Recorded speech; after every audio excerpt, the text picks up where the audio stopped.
Hoy deseo hablar sobre los padres. Los padres son fundamentales en el divino plan de felicidad, y deseo alzar mi voz de aliento a todos los que se esfuerzan por cumplir bien con ese llamamiento. Alabar y alentar la paternidad y a los padres no supone avergonzar ni excluir a nadie. Hoy simplemente me centro en el bien que los hombres pueden hacer en las más elevadas de las responsabilidades masculinas: ser esposo y padre. David Blankenhorn, autor del libro Fatherless America, ha observado: en la actualidad la sociedad estadounidense está fundamentalmente dividida y es ambivalente respecto a la noción de la paternidad. Algunos ni siquiera la recuerdan, a otros les ofende. Otros, entre quienes se cuentan algunos eruditos sobre la familia, la desatienden o la desdeñan. Muchos otros no se oponen particularmente a ella, pero tampoco se comprometen con ella. Mucha gente desea que pudiéramos tomar medidas al respecto, pero creen que nuestra sociedad sencillamente ya no puede o no va a hacerlo. Como iglesia creemos en los padres, creemos en el ideal del hombre que pone a su familia en primer lugar.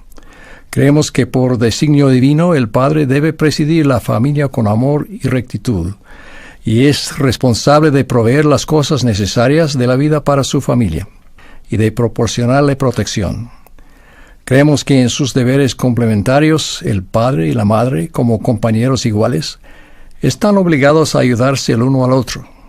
Creemos que lejos de estar de más, los padres son únicos e irreemplazables. Algunos ven lo bueno de la paternidad en términos sociales, como algo que obliga a los hombres con su progenie, impeliéndolos a ser buenos ciudadanos y a pensar en las necesidades de los demás, complementando la inversión materna en los hijos con la inversión paterna en los hijos. En resumen, la clave para los hombres es ser padres, la clave para los hijos es tener padres, la clave para la sociedad es crear padres.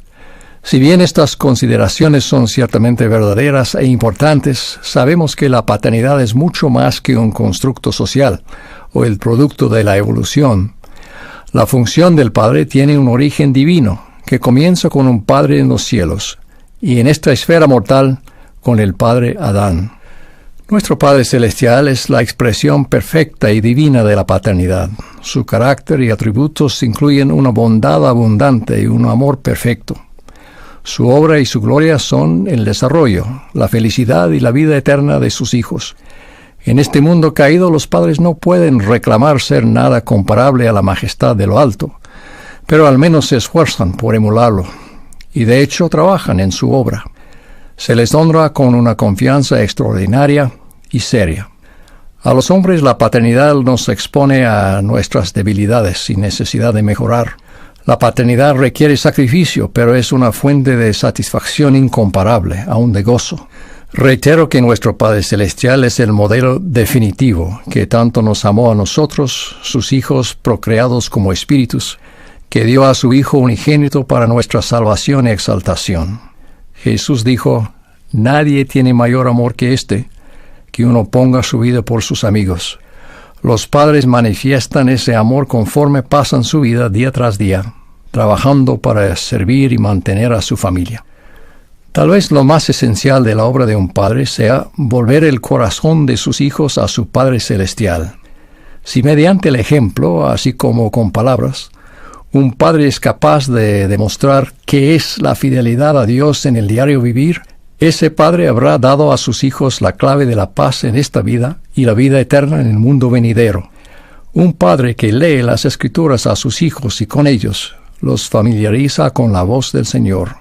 En las Escrituras se hace hincapié en la obligación paterna de enseñar a los hijos. Y además, si hay padres que tengan hijos en Sion o en cualquiera de sus estacas organizadas y no les enseñen a comprender la doctrina del arrepentimiento, de la fe en Cristo, el Hijo del Dios viviente, del bautismo y del don del Espíritu Santo por la imposición de manos al llegar a la edad de 8 años, el pecado será sobre la cabeza de los padres. Y también enseñarán a sus hijos a orar y a andar rectamente delante del Señor. En 1833, el Señor reprendió a José Smith, Sidney Rigdon y Frederick G. Williams, miembros de la primera presidencia, por haber descuidado el deber de enseñar a sus hijos. No has enseñado a tus hijos e hijas la luz y la verdad, conforme a los mandamientos. Y aquel inicuo todavía tiene poder sobre ti, y esta es la causa de tu aflicción. Los padres han de enseñar la ley y las obras de Dios de nuevo a cada generación. El salmista declaró: Él estableció testimonio en Jacob, y puso la ley en Israel, la cual mandó a nuestros padres que la hiciesen saber a sus hijos, para que lo sepa la generación venidera, los hijos que nazcan, y los que luego se levanten lo cuenten a sus hijos, a fin de que pongan en Dios su confianza, y no se olviden de las obras de Dios, sino que guarden sus mandamientos. Ciertamente enseñar el Evangelio es un deber compartido entre los padres y las madres, pero el Señor es claro al decir que espera que sean los padres los que sean responsables de convertirlo en una mayor prioridad. A propósito, recordemos que trabajar y jugar juntos y escuchar son elementos importantes de la enseñanza. El Señor espera que los padres contribuyan a moldear a sus hijos, y los hijos quieren y necesitan un modelo.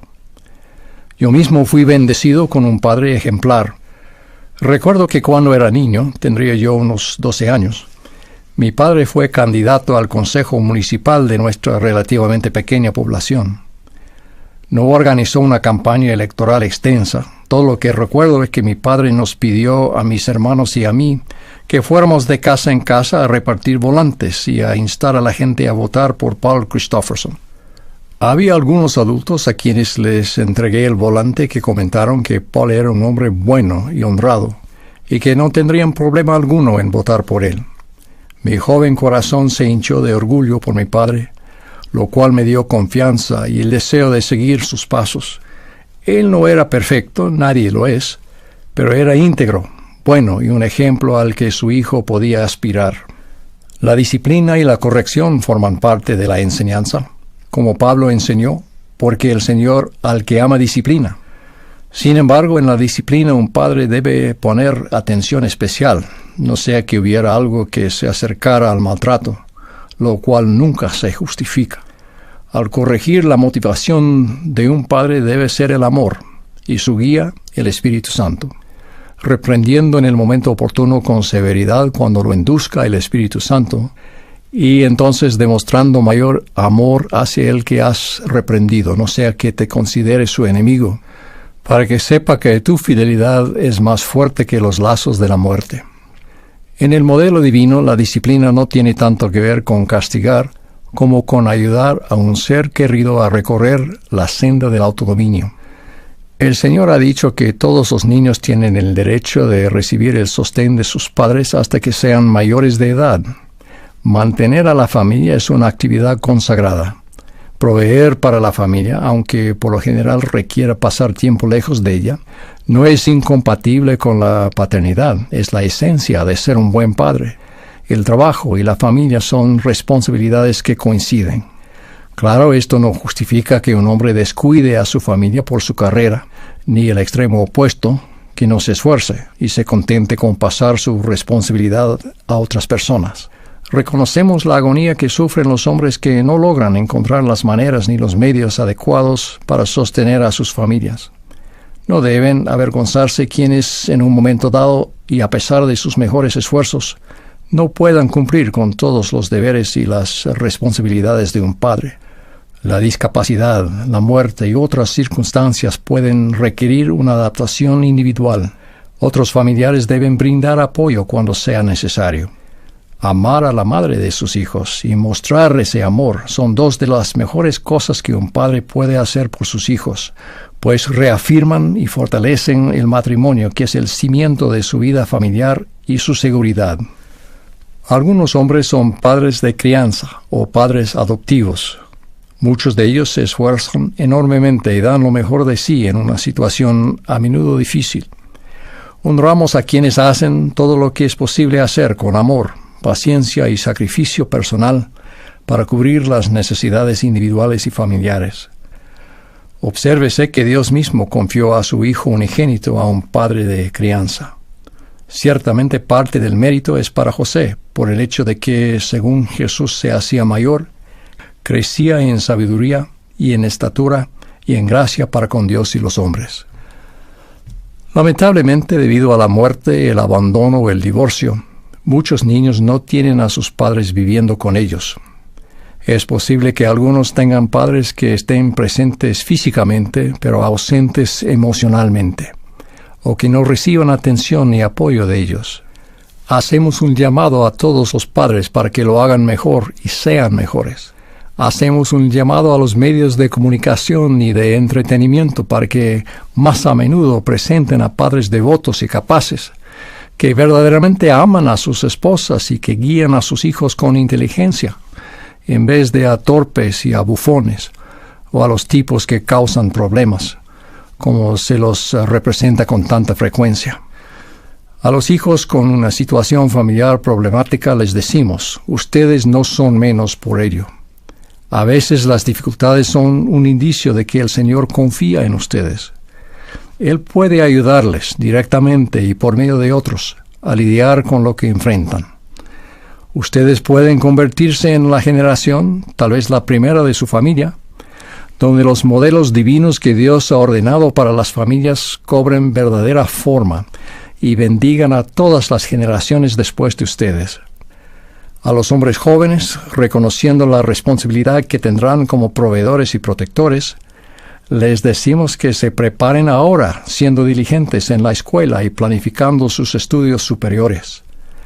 La educación, ya sea en la universidad, una escuela técnica, un programa de aprendizaje u otro similar, es clave para desarrollar las destrezas y habilidades que van a necesitar. Aprovechen las oportunidades de asociarse con personas de todas las edades, incluso niños, y aprendan cómo establecer relaciones sanas y gratificantes. Por lo general, eso implica hablar en persona con ellos, y a veces hacer actividades juntos, no solo perfeccionar la destreza para enviar mensajes de texto. Vivan la vida de tal modo que cuando sean hombres, aporten pureza a su matrimonio y a sus hijos. A toda la generación futura le decimos, como sea que categoricen a sus padres en la escala de bueno, mejor, excelente, y pronostico que esa clasificación irá en ascenso a medida que se hagan mayores y más sabios, decidan honrarlos a él y a su madre a través de la vida de ustedes. Recuerden el anhelo profundo de un padre como lo expresó Juan. No tengo yo mayor gozo que este, el oír que mis hijos andan en la verdad. La rectitud de ustedes es el honor más grande que pueda recibir un padre. A mis hermanos, los padres de esta iglesia, les digo que sé que desearían ser padres más perfectos. Sé que yo también lo deseo. Aún así, a pesar de nuestras limitaciones, sigamos adelante.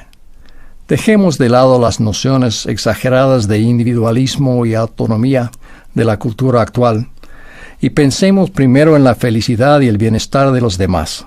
Ciertamente, a pesar de nuestras insuficiencias, nuestro Padre Celestial nos magnificará y hará que nuestros esfuerzos sencillos den fruto. Me alienta un relato publicado en la revista Leona hace algunos años. El autor relata lo siguiente. De niño, nuestra pequeña familia vivía en un apartamento de un solo dormitorio, en la segunda planta. Yo dormía en el sofá de la sala. Papá, que trabajaba en una fundición de acero, iba cada día al trabajo muy temprano, y cada mañana me arropaba y se detenía un minuto. Medio dormido me daba cuenta de su presencia, mirándome. Mientras despertaba lentamente, me avergonzaba verlo allí, así que me hacía el dormido. Me di cuenta de que mientras estaba al lado de mi cama, él oraba con toda su atención y energía centradas en mí. Cada mañana mi padre oraba por mí. Oraba para que tuviera un buen día, estuviera a salvo y aprendiera y me preparara para el futuro. Y puesto que no me vería hasta esa tarde, oraba por los maestros y los amigos que me acompañarían durante el día. Al principio no entendía realmente lo que mi padre hacía esas mañanas cuando oraba por mí, pero cuando fui mayor llegué a apreciar su amor e interés por mí y todo lo que yo hacía. Es uno de mis recuerdos favoritos. No fue sino hasta años más tarde, cuando ya me había casado y tenía hijos propios, e iba a sus dormitorios a orar por ellos mientras dormían, que comprendí plenamente lo que mi padre sentía por mí. Alma testificó a su hijo: He aquí te digo que Cristo es el que ciertamente vendrá. Sí, Él viene para declarar a su pueblo las gratas nuevas de la salvación. Y este fue, hijo mío, el ministerio al cual fuiste llamado, para declarar estas alegres nuevas a este pueblo, a fin de preparar sus mentes, o más bien, a fin de que preparen la mente de sus hijos, para oír la palabra en el tiempo de su venida. Tal es el ministerio de los padres hoy en día. Que Dios los bendiga y los haga capaces de lograrlo. En el nombre de Jesucristo. Amén.